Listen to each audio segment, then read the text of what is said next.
But thank you very much. Good morning, everybody. Thank you. Gold medal. Boris Johnson has made a political career out of being different. We could have illustrated this with all sorts of pictures, but this takes some beating. There's plenty to scrutinise, though. Just don't have any more rows. No more rows. No. All quiet. There's always interest in the character of the Prime Minister, who they are, their biography.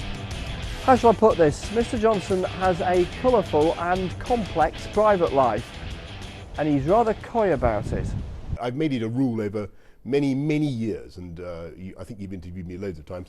I do not talk about stuff involving my family, my loved ones. He went to Eton and to Oxford University. Then he became a journalist, then an MP, and then Mayor of London.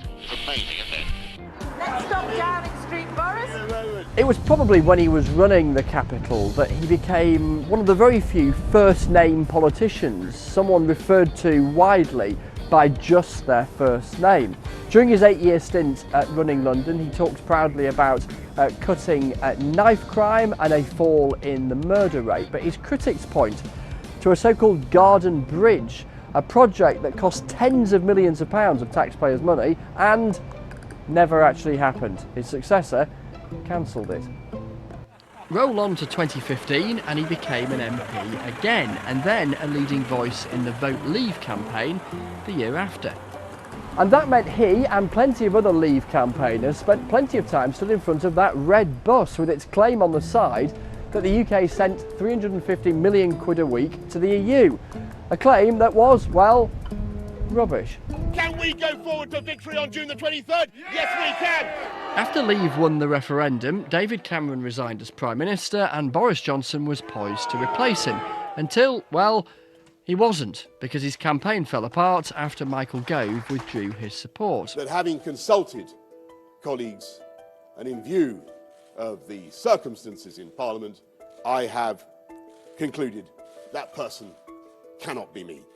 To the sound of one or two gasps around Westminster, Mr Johnson then became Foreign Secretary.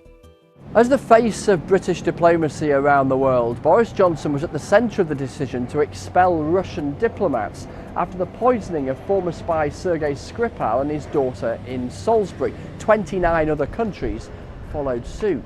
But he was also at the centre of a huge row about remarks he made in Parliament about Nazanin Zaghari-Ratcliffe, the British Iranian woman jailed accused of spying in Tehran. He said she'd been teaching journalism in Iran. She'd actually been on holiday.